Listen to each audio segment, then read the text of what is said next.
Halo teman-teman semua, selamat datang di YouTube channel Auditor Zaman Now. Aku Prisda yang kali ini akan mengenalkan ke kalian tentang audit PDE. Jadi apa sih audit PDE ini? Audit PDE ini merupakan singkatan dari audit proses data elektronik, yang dengan istilah asingnya itu merupakan Electronic Data Processing Audit.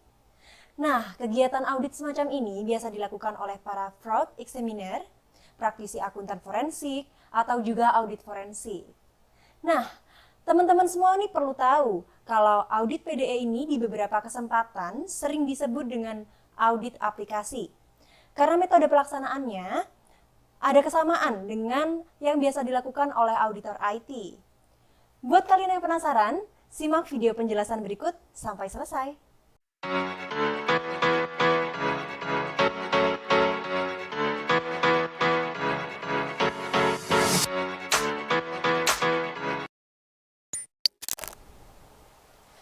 Topik kita saat ini adalah audit PDE. Sebagaimana yang udah aku jelasin ke kalian di awal, topik ini cukup familiar bagi fraud examiner atau praktisi forensic accounting. Oh ya, agar memudahkan kalian, dalam video ini akan dibagi dengan beberapa timeline, di mana teman-teman bisa lihat di description bawah ini, apabila nanti teman-teman ingin mengulangi penjelasannya.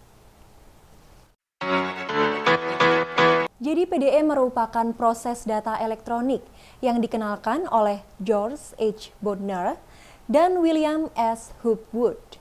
Keduanya adalah dosen sistem informasi akuntansi dan akuntansi forensik yang cukup terkenal dan populer di kala itu.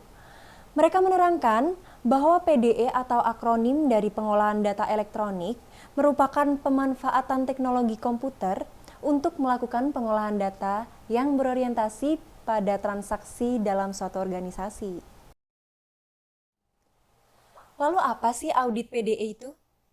Jadi istilah audit PDE dikenalkan oleh Profesor Ron Weber dari Universitas Queensland. Beliau menjelaskan bahwa audit PDE merupakan proses pengumpulan dan penyajian bukti untuk menentukan apakah suatu sistem komputer dapat melindungi aktiva, mempertahankan integritas data, mencapai tujuan organisasi secara efektif, dan menggunakan sumber daya secara efisien. Terkait hal ini juga udah ada kok di dalam standar kerja para auditor sistem informasi yang diterbitkan oleh Asosiasi Internasional bagi Auditor Sistem Informasi atau lebih dikenal juga dengan ISAKA. So wajar aja kalau metode yang digunakan dikenal juga di kalangan teman-teman auditor sistem informasi. Di Indonesia, penerapan audit PDE untuk para auditor forensik dalam pemeriksaan fraud secara umum mengacu pada standar auditing IAI, bab standar penentuan risiko dan pengendalian intern pertimbangan dan karakteristik sistem informasi komputer. Terus kenapa sih perlu audit PDE? Tentu aja karena kekhususannya. Audit PDE awalnya diperlukan untuk memudahkan auditor mendeteksi suatu kecurangan pada proses bisnis yang telah terdigitalisasi, termasuk untuk menemukanali adanya manipulasi data atau pengaturan program yang sengaja dicurangi.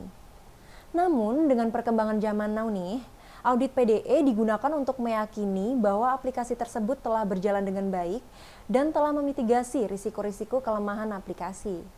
Sehingga judul audit yang umumnya kita ketahui seperti audit atas pengendalian aplikasi, audit atas pengembangan aplikasi, dan juga audit pusat pelayanan aplikasi. Oke, memasuki lingkup pengujian, hal yang diperiksa dalam audit PDE ini biasanya mencakup dua hal. Yang pertama, pengendalian umum atau general control, dan yang kedua ada pengendalian aplikasi atau application control.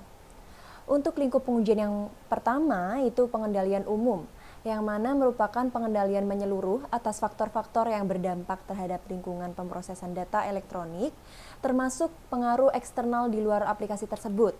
Sehingga pengendalian umum yang perlu diperiksa oleh auditor ada 6. Yang pertama ada pengendalian organisasi, yang kedua ada pengendalian administratif, yang ketiga ada pengembangan dan pemeliharaan, yang keempat ada pengendalian hardware dan software, yang kelima ada pengendalian dokumentasi, Dan yang keenam ada pengendalian keamanan.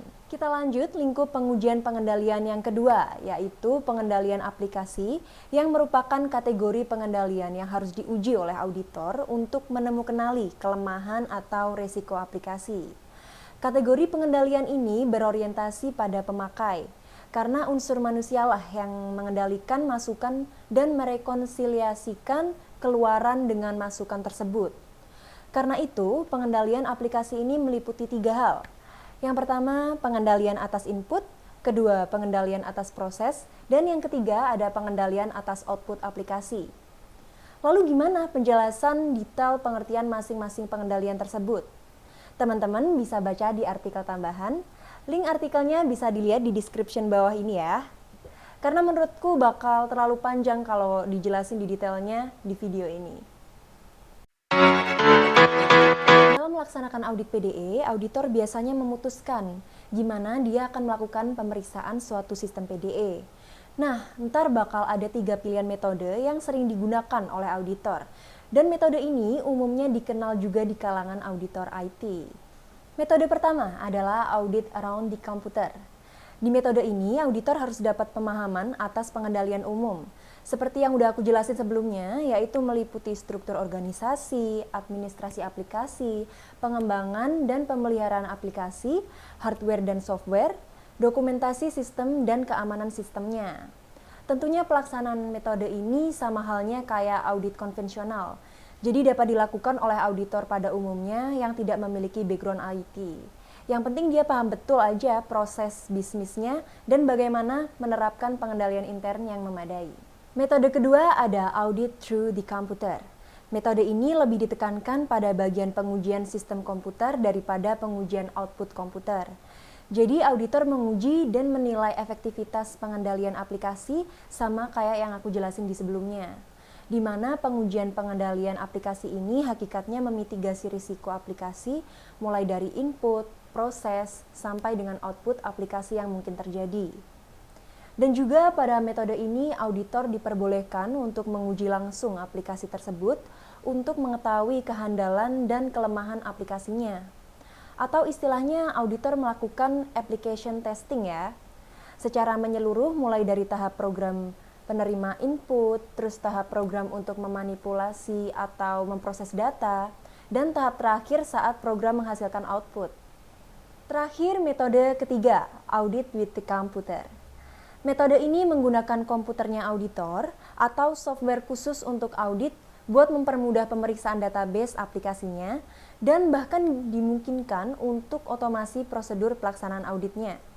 Software khusus untuk audit ini istilah umumnya adalah Generalized Audit Software. Berikut ini daftar merek Generalized Audit Software yang kita tahu. Teman-teman juga bisa komen di bawah kalau ada nama merek audit software yang biasa kalian pakai atau yang mungkin belum kita ketahui. Nah, itu tadi video singkat tentang audit PDE. Dari pengertian, pentingnya audit PDE, lingkup pengujian, sampai dengan metode yang digunakan. Aku rasa udah cukup jelas ya, jadi teman-teman bisa lebih mengenal audit PDE dan seberapa pentingnya hal tersebut. Mungkin di next video kita bakal bahas lebih lanjut tentang penggunaan software untuk audit. Jadi jangan sampai lupa buat subscribe dan nyalain notification biar nggak ketinggalan videonya.